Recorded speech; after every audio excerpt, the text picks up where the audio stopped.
Oh, back again, mate. Final time of the evening. View from the sidelines, stateside. I'm joined by Sully from American Hammers TV, top man. He was on before. And yeah, I just want to get his input and thoughts on the upcoming game with Wolves. So yeah, how are you, Sully? How you been?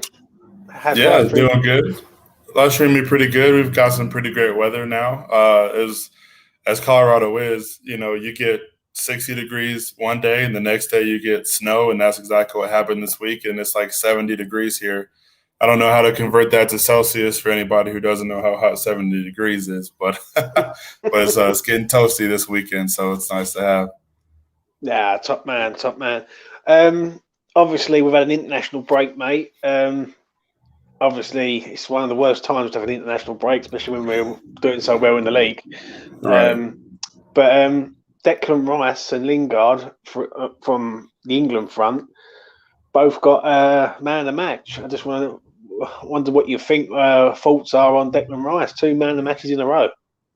Yeah, no, I mean, I would agree that it's kind of an inconvenient time to have international break, but I think for us, honestly, I think it was a great time to have it because we'll come back on Saturday, hopefully have a full squad. Maybe Masuaku, Agbana, Fornals, some key players that we've been missing. Hopefully they've been able to train and get back, and just kind of take some time for the team. Obviously we got a big stretch of games coming up. Mm. Um, there's definitely like you've said in the past, each one of these games till the end of the season is a cup final for us. If we're trying to make European football aspirations. But then I think the break was even better because not just Rice and Lingard getting pretty much every man of the match for England, but Suchek, he kept his form, he got man of the match. Um, so I think those guys will come back to the squad and just be full of confidence. I know Rice had a really interesting quote about being around all the different players in the England squad and kind of absorbing in everything that he sees that they do and bringing it back to the club around the lads. So I think even though it sucks to not see club football right now, I think it was a great time for everybody to kind of okay, we haven't been in the best of form. Mm. Um, whether that be a couple. I should say we haven't been in the best of form because the Arsenal match and the Manchester United match were just tough losses. We didn't lose to Arsenal, but you know what I mean.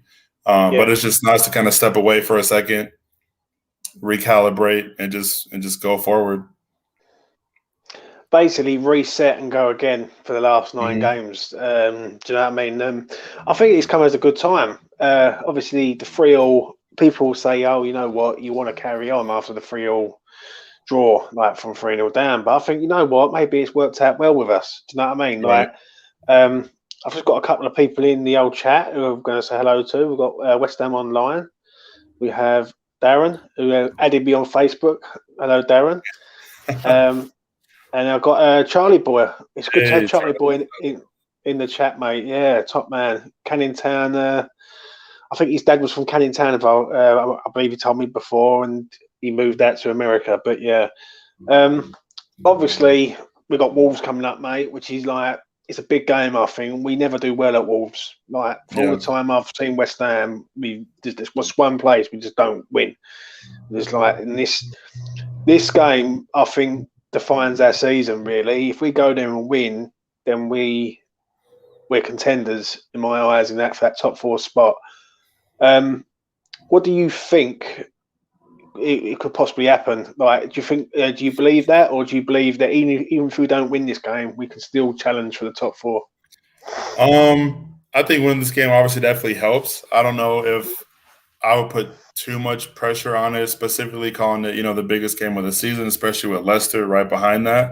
Because I Mm, think if you grab points, obviously you want points out of both, and by points I mean just three. I think at this point they kind of be more important against Leicester since that's the team that you're chasing than it would be against Wolves. But that being said, I'm not saying that dropping points against Wolves would be a good thing to do. Obviously we had a great time against them earlier in the league or in the season. Um, mm, I I think this would be a good game for us to do some kind of five in the back, just because I don't want Traore to come in and just destroy Cresswell. Whether that be putting Johnson in that spot or, well, maybe not Fredericks because he's not left-footed, but somebody who can help Cresswell just absorb the pressure. Because I feel like the first time we played against Wolves, they couldn't really get anything going.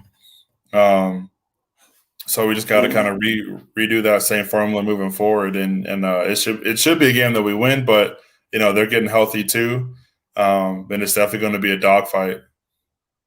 Andy's put a comment here, mate. I think the break is good for the first team players getting back fit, and Antonio having a rest could be crucial for going to the last few games. I agree with that. I've heard that, what you just said about the five at the back, and I'm sort of against it, really, if I'm honest, because I look at it like this: we shouldn't be worrying about one player. They should be worrying about us, considering that let's be honest here, we haven't really played that bad. Like no.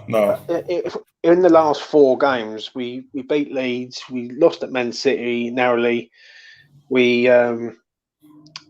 obviously lost at United, and we drew at Arsenal. Like, out of the four, I'd say the Manchester United one was a more disappointing one than the Arsenal one, even though we was 3-0 up against Arsenal. Yeah. To go there and just be lack of ideas, lack of threat. Do you know what I mean? If he does set up five at the back, who comes out for you in that team to make it go five at the back? I think honestly, Moyes would probably take Benrahma out. As much as I wouldn't want that to happen, I think that's what would happen. So I think you'd have Bowen and Lingard and Antonio. But now that you mention that, I think it probably would be good to stay with the same formation we did going into the Arsenal game, just because I think that formation is our best.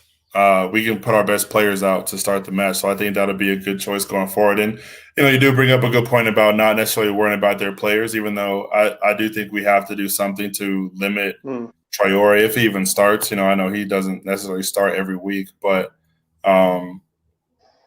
you like to think that that's something that they focused on is slowing him down. Obviously he's not the team, but he's definitely somebody who's come in the past and absolutely destroyed us. So I think now that you mention that, the Arsenal lineup, if it was the exact same way, or even if you switch out like Benrahma for Fornals or however you want to do it, I think that probably would be best, because I was very surprised to see how we came out against Arsenal and we were the team who were asking all the questions, where that's normally not necessarily the case. But I do think that one thing that we have to do is put 90 minutes together, because we had a great 30 minutes against Arsenal, and then the last 15 minutes were whatever. And then we came out at halftime and Arsenal were back on top of it. And then we started kind of picking back up steam, in the last like 20-ish minutes, even though they got their equalizer. We had a couple of decent chances towards the end of the game too. We just couldn't capitalize. So, we just got to put 90 minutes together. And with the squad that we have, if we're all healthy, we should get a win. See, I'm going to get to something in a minute, right? But Andy makes a good point here. Us playing on a Monday is good for us with extra days rest. Definitely Benrahma, because of the distance of him travelling for Algeria. I agree with that. I actually think a lot of it is working in our favour. But I'm going to ask you this, Sully, David Moyes, right? You're in David Moyes' hot seat, and you've got a Bonner fit, and you've got Fornals fit. Do you put any of these two back in the squad for the game on Monday? I think between the two, I think Ogbonna will be the one to come in first. Mainly, and there's definitely no criticism, but I think mainly just because Dawson has kind of had, two slip-ups in the last game, even though he's been brilliant. He's been a great player for us. He's definitely come in and filled a position of need. I think maybe you put Ogbonna back there just because he hasn't shown, or he hasn't really messed up like that. But the only risk there is Ogbonna hasn't played for a while. So I think maybe it's kind of hard to just sub in a defender to give him some time back in. You're either in and you're playing almost the whole game, or you're not. but I definitely think Ogbonna will start first unless, for whatever reason, Ben Rama's just having a hard time acclimating back to the time coming from Africa. So, yeah, I would say Ogbonna, but we'll see. See, the thing is, right, this is the way I look at it. If we start off with a 4-2-3-1 system and we say we're a couple of goals up or we're leading going into the last 10, 15 minutes of the game, then I'd bring Ogbonna on.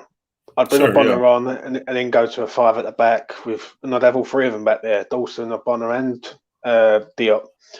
I don't think it's the game for Ogbonna, if I'm honest. I think he needs a bit more time. I think he needs to be sort of nurtured back in, sort of thing. Obviously, Mezawaku's going to be fit. So basically, we should be seeing a completely different bench than what we've seen over the last 2 games with less under 23s and definitely not the 2 goalkeepers that I cannot stand. Having 2 goalkeepers on the bench. So yeah, it's gonna be interesting, mate. Really, but this is a big game, isn't it, Sally? This is like this game. Really, if we win this game, then people stand up and go, you know what? Especially when we haven't got a good record there. Yeah, no, definitely. I think it's huge just because we have dropped so many points against the big 6, if you will. So I think it is a big match. But again, kind of like how I said earlier, and I know you said it in the past. Each one of these games are going to be big. I think the Brighton match is going to be huge because Brighton just seem to be that one team that just don't like to lose against us. Newcastle away is always going to be an interesting fixture, whether there's fans there or not.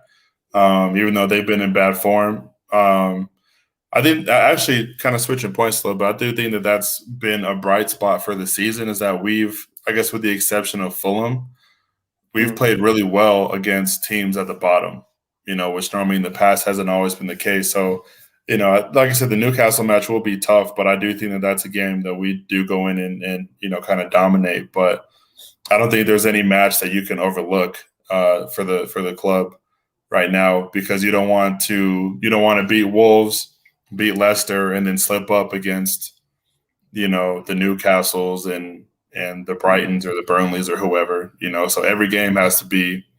We have to treat it like you said, like it is a cup final for us. Yeah, it's massive, mate. These last 9 games really are going to see where this club is heading. Personally, and I'm going to ask people in the comments, anyone who's watching, if they want to ask Sully any questions, put them in there and I'll ask him them. But for me personally, this game defines our season. If we win this game, then we look like a team that is possibly we're in that race. I think if we lose this game, then I think it's all about the Europa League and the Champions League. I think it's just a bit out of our reach, unless teams slip up around us. Unless results go our way, then it's just it's a hit and miss one for me. Yeah, no, I think you definitely have a good point with it being a huge game because you do want to keep pressure on Chelsea. You do want to keep pressure on everybody above us because, we did get lucky with some results earlier in the season. I don't know how much luck we have with that, going forward. But at the same time, it is a very tricky season. Anything can happen. But no, I mean, you do have a good point because, and I think too, it'll be a good thing for us to come back from a break, come back from not getting a win in a while and getting a win. I think it'll be good for the psyche, for the team and all that moving forward. So no, you do have a great point when you say that for sure. See, Andy makes a good point here. Me and Andy done a little discussion on a few from the sidelines, the UK version. And we sort of went through game by game the last 9 games, and we sort of done last 10 games. This was before the Arsenal game. And out of a maximum of 30 points, we sort of assessed it that we could possibly get 23 points. Now we're down to 22 now. Where I think if we get 23 points, we get Champions League. I think the teams around us. But these sort of games against Wolves are massive. This is not a Wolves team that's flying. You know what I mean? I'm gonna ask you, Sally, to your thoughts though, and then I'm gonna ask you for a little prediction. What team do you go with on Monday? If you're picking the 11, who's your 11? The exact same 11 from Arsenal, honestly. And I know it was frustrating that we gave up that lead, but I think you have to look at the first 30 minutes of that game and realize that it's probably the best 30 minutes that we've played almost all season. We got tricky goals, with the quick kick and just really good team play and stuff like that. And you're like, okay, this starting 11 needs to redeem themselves, because I don't think you necessarily – and I know you obviously asked the question about Agbana and Fornals, and obviously they need to be eased back in. But at the same time, I think you're like, okay, you guys played this well, and then we lost it. This is your redemption, right? And you can look at it in that kind of way, because, it is a great starting 11. Obviously, we've seen what they've done against Arsenal. We see what they did against Villa. I don't think that the Arsenal game is the panic button where you blow it all up and change it and do whatever. I think we see that's the formation that gives us our best starting 11, and that's what we should keep doing moving forward. And I know obviously you have a lot of, you get connected to fans and stuff. I know, you have a big debate against Fornals and whatever and Benrahma, but I think, at this level of football, when you're trying to compete for European places, you have to play your best team. There's no like, oh, you haven't played for a while, whatever. Appreciate that, Andy. Thanks. I'll answer your question in a second, Andy. But yeah, this is not the time of the season to play favorites. This is not the time of the season to feel sorry for anybody who's not getting minutes. Like, we're trying to get to the next level, as a club, as a fan base, as everything. So I think, that's what you got, because that's what everybody else is going to do. Chelsea's going to play their best 11. Man City's going to play their best 11. So we have to do the same thing, and we can't feel sorry for the fact that we gave up a 3-goal lead. Okay, we did that to a team early in the year, and they didn't change anything, So,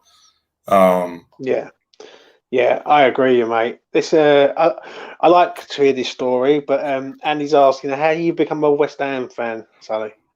Yeah, so funny enough, I was not always a West Ham fan. Obviously, kind of growing up in America, they're the teams that we see the most often are your traditional Big Six.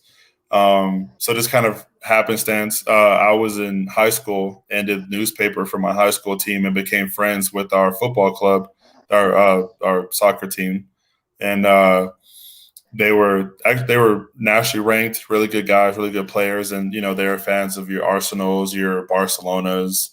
Our athletic director was a huge Liverpool fan. And I became a Man U fan by playing FIFA 2007 to be exact. And I didn't know anything about Manchester United. I didn't know none of the players. I had heard of Wayne Rooney before, but other than that, I didn't know anybody. I didn't know Carlos Tevez used to play on the squad. I didn't know Rio Ferdinand used to play here. They just had a really good ranking, and they were fast. So I played with them and just kind of became a fan that way. Fast forward to 2013. I'm in the military at this point, and one of my good friends, Gary Ratters, who introduced me to American Hammers, we worked together at the dining facility, and he took me and another friend to a West Ham game. It was in August, towards the beginning of the season. We were playing Stoke, and he took us out. We did the whole 9 yards. We got got breakfast. We walked around kind of the stadium, went into the shop, then we went to the bowl-in. Got a little pissed. Went to the game when the door was open, or went to the field when the door was open, and just kind of sat there, watched the teams practice, watched the stadium fill up. It was a very, very poor game of football, I'll put it that way. But I was definitely bitten at that point, and that was the last day that I supported Manchester United and the first day that I supported West Ham, because you definitely saw how it was definitely a family vibe. You didn't have anybody that was going to the game just because it was happening on a Saturday. Everybody was there for a purpose. Everybody was there to see the boys. Obviously, when you hear Bubbles in person, goosebumps every time. So yeah, I mean that's pretty much how I became a West Ham fan. That's brilliant, mate. That's brilliant, Darren. Yeah, I am doing it, mate. I'm doing it. I'm doing it with ex West Ham employee on UK time, 10:30 a.m., which will be a bit earlier in the morning for the American viewers. But yeah, you can catch up with it, and I'll have a good chat with him. I'm going to get to see what's going on with the budget, the takeover, and who's coming, who's going, and yeah, I'm going to get right into it, mate. But Joe, when you come over here, Sully, and obviously you went to the bowling, what was your first thought of the Upton Park when you sort of walk towards from the station or walk down the street and you see the big castle and it's you Yeah, know what I mean? it was amazing and it was cool to see because the castle bit of it is so different, right? You don't really see Mm, stadiums that have part of the badge in the stadium. You know what I mean? mm, But I think outside of that, it was really interesting the fact that it was just in the neighborhood. You know, it was just right mm, there. You know, like you could, leave your front door, walk down 2 blocks, and boom, you're at the field. Um, mm, so I think that was kind of my first impression of it. But then outside of that, I've kind of compared, and I know it's kind of a comparison only half of the people who really watch this will understand. But I compared a lot to mm. college football Yeah. because just like how English football and football in general has been around for so long. In the U.S., college football has been around for so long. So I think you have the same kind of pageantry, the same passion. Mm, Tradition, stuff like that. So I think that's kind of how or what it reminded me of. But it was just great because everybody that was there it was just insane to see the whole street just fill up and just be nothing but West Ham fans. And my buddy Gary was talking to me about the gentleman who was sat on the ladder giving out programs. mm. How he had been there since the beginning of time, and we were walking around seeing the players pull up, seeing Allardyce pull up and all that stuff. And it was just a really cool experience, something that you don't necessarily get to be a part of in the States when it comes to stuff like that. So yeah, that was pretty sweet. And especially going to the Bowl Inn, that was a lot of fun too. Yeah, I must admit, mate, it's good to hear that.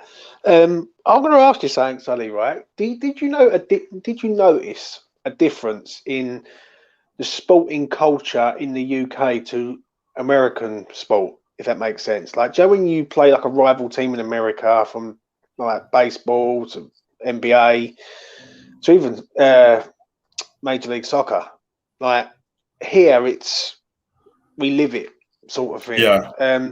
Did you sort of embrace that, or not so much embrace it, but did you notice that straight away when you like started taking interest in West Ham?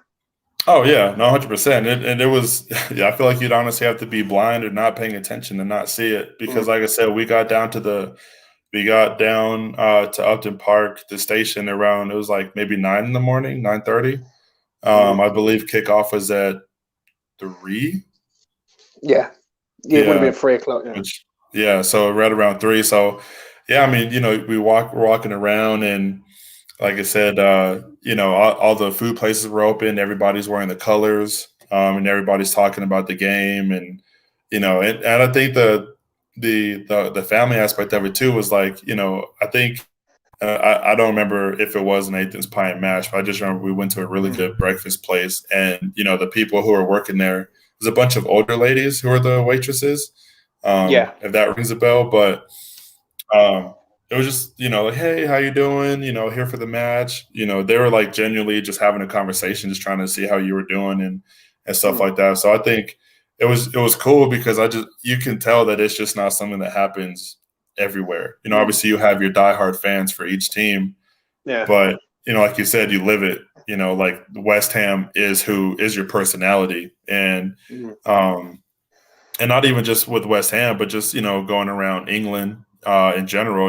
I've been to Nottingham, and it was the same thing there. Not for a match or anything, but just to the city. And obviously, you have a couple big clubs there. And you saw the same things. People wearing the colors. Kind of hear passing conversations of what was going on. Um, Mm. but yeah, it was cool. I mean, and even flying in for the first time. And sorry to ramble, but even flying in for the first time, you're landing to. I first time I flew in, I landed in Gatwick, and you just see football pitches, stadiums all over the place, and that's kind of was the first thing that hit me. It's like, okay, I'm here now, because you see everything like that. So it's cool. It was awesome. How is it? How is it compared to American sport? Like, because when American sport happens, for instance, like American football, etc., like I don't ever see it sort of. I don't want to say intensify or aggressive, because it'd be a wrong choice of word. But when we're playing a game, it means a lot to us. Yeah. I don't get that vibe from other American sports. So it definitely depends on the sport. Basketball, not so much. Hockey, you do have some pretty long-standing rivalries there, but it's not every team. So I think you would find it more so in American football and, like I said, college football. But I definitely would say college football, because you kind of have the same event thing, right? Especially like if you're in the South, they set up the night before close to the field. You're tailgating, you're up early, you're cooking for a bunch of people you don't know.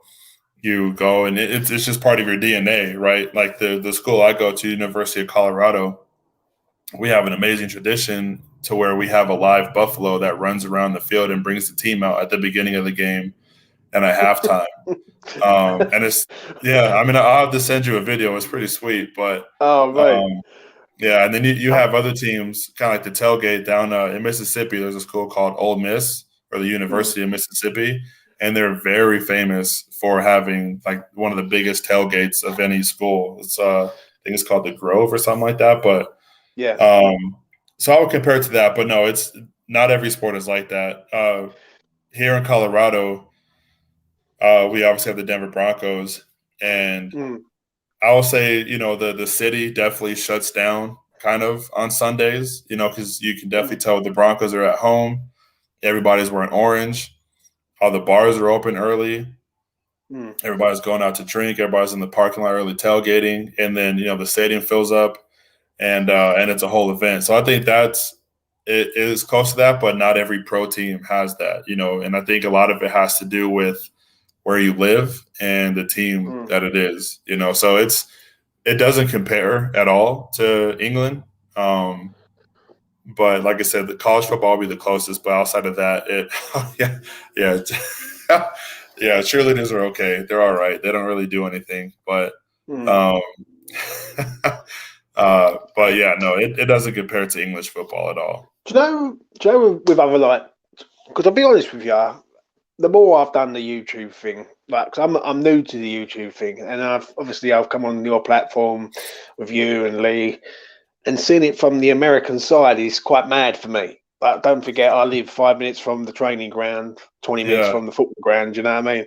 And there's people who are thousands of miles away, but they love the club that I used to go to regularly. Do you know what I mean?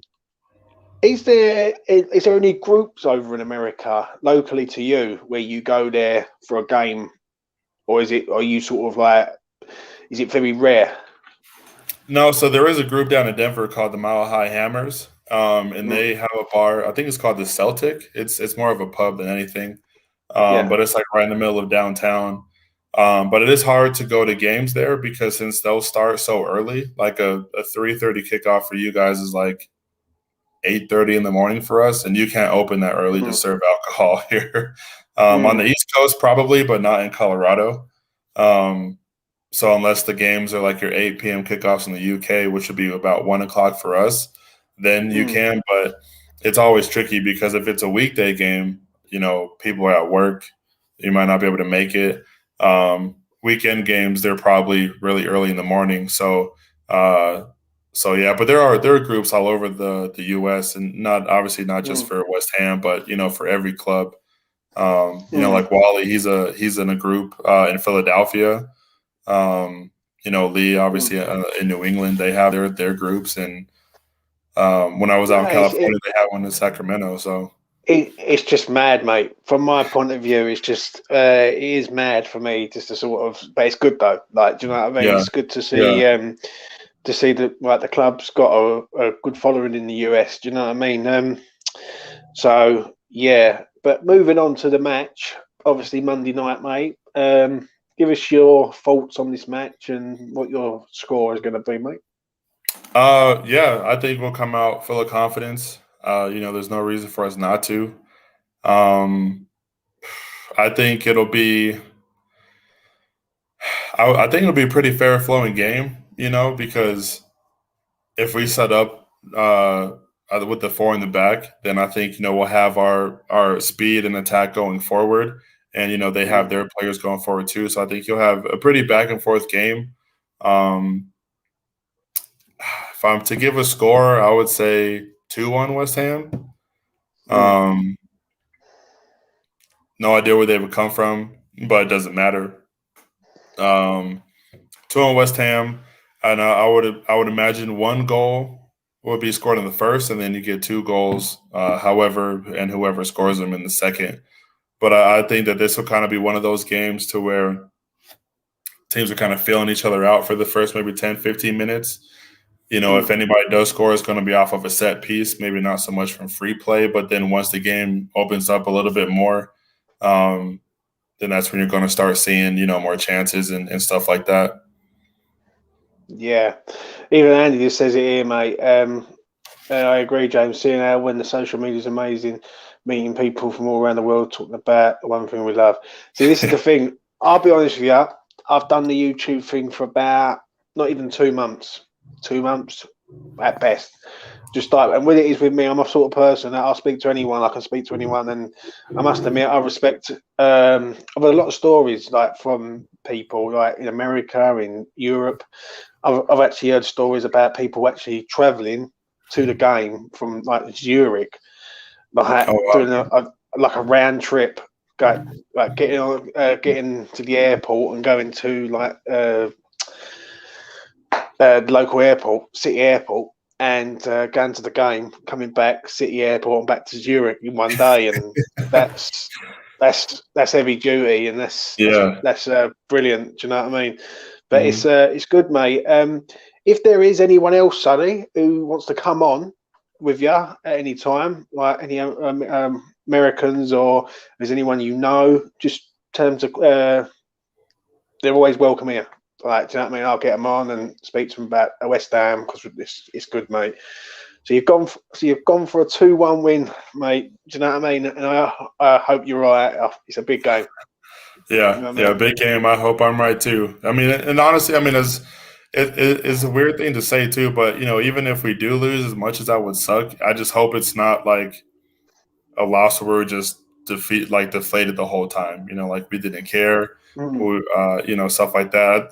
Like I said, or also what happens, we just got to put 90 minutes in because, I think if this club puts in 90 minutes, especially if it's a full health club, we could be anybody, honestly, anybody in the UK. And regardless of if they're fans in the stadium or not, I think that this team has such a confidence within itself that it's not going to be afraid of anybody. Especially with the last 9 games, they know what's at stake. I think the addition of Jesse Lingard, who's been in these types of battles, almost his entire career, basically, I think that's huge because he'll be able to kind of help Rice out in the captaincy part of it, in a sense. And even with Souček and Soufal, they've been in the Champions League. Granted, it's probably much easier for them to do it, but that experience is golden. So I think we have a lot of experience that have been on this level that are going to want to boost the play. And you have a lot of players that haven't been at this level before to compete for Europe who are going to give all that they can to make sure the club gets to that next level. So, we're right there, man. We're knocking on the door, and why shouldn't West Ham be invited to the party? The boys just got to go out there and do it. Yeah, I agree, mate. I agree. And this is the time to gate crash that party, I think. And I just think that this game, especially after the Arsenal game, like the Arsenal game was 2 points dropped in all of our opinions here. Like, let's be honest, 3-0 up, we should be seeing it out. But if we turn up and win on Monday, then I can say, you know what, we're getting closer to something. Do you know what I mean? Obviously, the key thing is now is to keep that momentum going. 9 games to go, sort of thing. Do you know what I mean? But yeah, I agree, mate. So basically, mate, that's it. Sully, it's been a pleasure, mate. Thanks for having me. I appreciate it. Nah, I know it was a bit short of it, mate, but you're always welcome, mate. But before I wrap up, I just want to say to everyone that I'm doing a show on Saturday morning, 10:30, match day mornings, UK time, and I've got a very special guest, an ex West Ham employee on, and obviously any West Ham fan knows that he's the man in the know. So he's decided to come on. He's and me and Jazz are going to have a chat with him, talk football, talk West Ham, talk transfers. The transfer budget is what I want to get to. See what our finances are for the summer, because I do believe that this summer is massive for this club, and if we're going to a level that we all want to go, the time is now. So yeah, I'm going to get him on, have a word with him. I spoke to him today, really nice bloke, funny enough, and that'd be good. And I'm hoping to do another one of these soon. With any Americans want to come on, they're always welcome. If Sonny wants to bring anyone on, he's always welcome. And yeah, it's all good. And I just want to wish everyone a good Easter and take care, mate. Do you know what I mean? But yeah, so it's goodbye from me. It's goodbye from Sully. And take care all. See you guys.